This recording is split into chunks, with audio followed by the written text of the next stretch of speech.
There is no doubt that it wound the Rangers fans up, because for so long they had so much agony to deal with that wasn't their fault. Rangers have won the Scottish League 55 times, Celtic 54. Will that be a big factor in this season? I know that we'll get to, some Celtic fans will contend this is not the same Rangers that won all those titles, but will that be a big factor in this season, the chance for Celtic to equal their great rivals in terms of the number of titles won?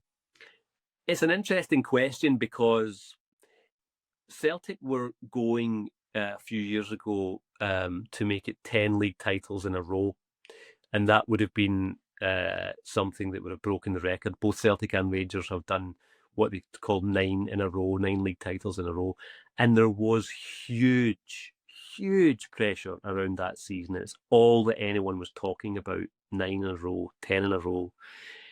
And with regards to the 55, it's actually not been mentioned much. And I think it's perhaps because the Rangers fans don't really want to acknowledge that it's a possibility. And quite a few Celtic fans, as you say, don't want to acknowledge that it's even a thing because they don't believe it is a thing, because they don't believe that they're playing the same club anyway. And that is a minefield, believe me, especially for a journalist in Scotland. So no, it's maybe it will become more of a thing at the end of the season, but certainly at the start of the season, I actually expected it to be hyped up more than it has been so far. Early days, Jack, you never know. It may be something that will spring into life, but certainly compared to what the feeling here was around 9 in a row and 10 in a row, it doesn't compare. And I don't really know why, other than just that perhaps the Rangers fans not really wanting to accept that it might happen, and the Celtic fans not acknowledging that it's a thing anyway. Yeah, we've touched on it a bit, so we should get into it. In 2012, following years of financial mismanagement, Rangers went into administration, and then the corporate entity was essentially liquidated and ceased to exist. They had to reapply as a new entity for membership in the Scottish League system, and they had to start out in the third tier and work their way back up.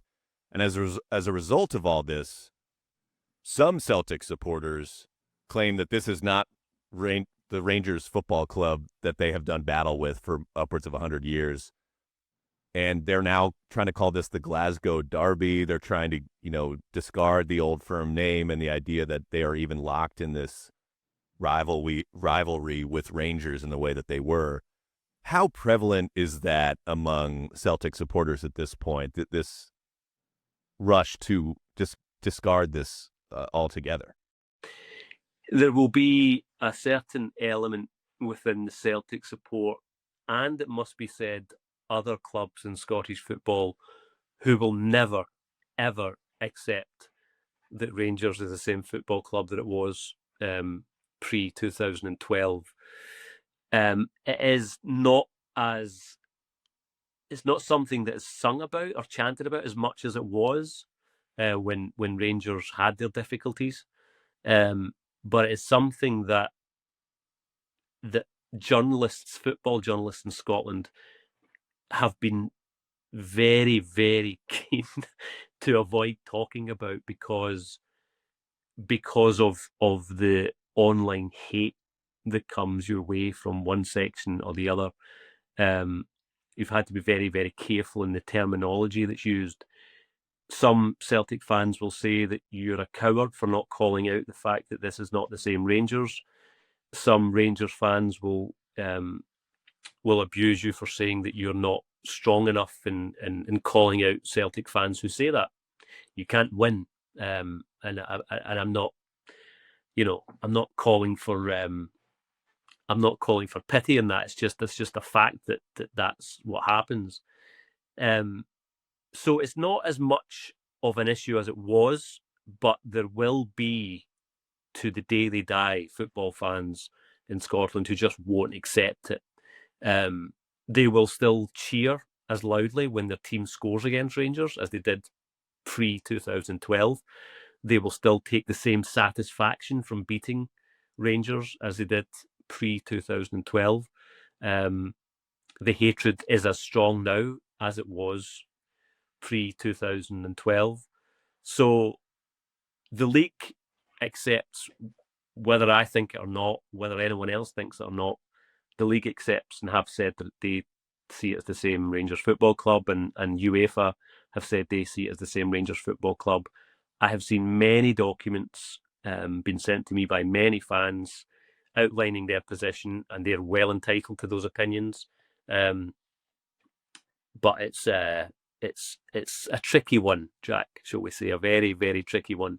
And to be honest, a time in Scottish football that was bleak for so many reasons, and so much of what happened in 2012, not just around Celtic and Rangers, but so much of what happened then we are still living with today in terms of fallouts at boardroom level, club rivalries out with Celtic and Rangers. A lot of Rangers fans feel that a lot of Scottish clubs kicked them when they were down, and have never really forgiven them for that. There are still huge issues there, and scores to be settled, some might say, and that does sometimes play out in boardrooms and in governing bodies.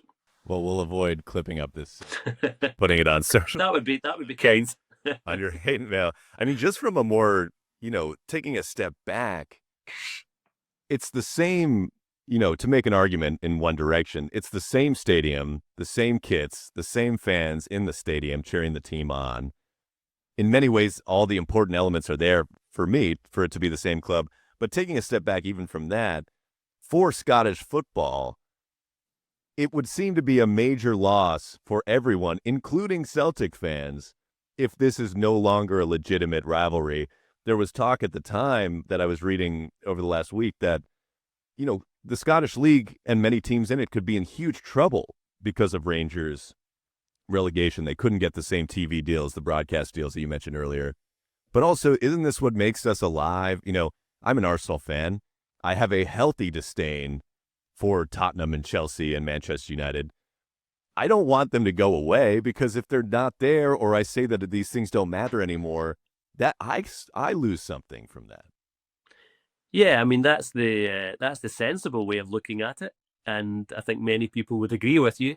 But if you speak to many Celtic and Rangers fans, they will quite happily tell you that they would be more than happy to see the other side go away, and that they would essentially end up victorious in this everlasting battle between these two football clubs. I think what rankles the Celtic fans, and I'd absolutely get your point about stepping back and understanding the importance of Rangers within the Scottish footballing context. I think what angers a lot of Celtic fans, in fairness, is that they believe that Rangers' domination of Scottish football was paid for with money that they didn't really have, that they couldn't afford. They built up huge debts, and on those huge debts, they were very successful on the pitch, and ultimately paid the price with liquidation. So there is an understanding with the Celtic fans to say, well, you can't just disappear, be liquidated, and then someone buys your history back. And many Celtic fans will see them very much having their cake and eating it. So, and many people will understand and have some sympathy with that. But you're right, in the broader context, for either Celtic or Rangers to disappear from Scottish football would be disastrous for Scottish football. I don't think there's any doubt about that. I mean, many football fans, many of various clubs, would take huge umbrage with that. But just from a commercial point of view, and we know how commercial football is these days, from a commercial point of view, it would be disastrous. And I do have to confess that I'm sure the depths of feeling around this, how deep it runs into people's veins, is something I'm not able to comprehend, I don't think. So taking a step back is easy, because I'm literally many steps removed across an ocean away. I will say that I enjoy that Celtics have taken to calling Rangers supporters, Celtic fans have taken to calling Rangers supporters zombies or the undead.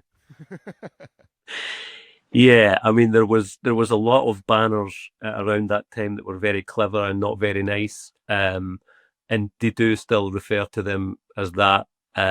Look, in football, anything that can wind up your opponent, right? And there is no doubt that it wound the Rangers fans up, because for so long they had so much agony to deal with that wasn't their fault. Let's face it, it was financial mismanagement. They were just going along to support the football club they loved in great faith, and they have now since then had to go through a period of complete domination from their rivals, and it's very hard to take. And look, the wind up element, calling Rangers fans zombies and the undead, was always going to be, I think, always going to be, always going to happen.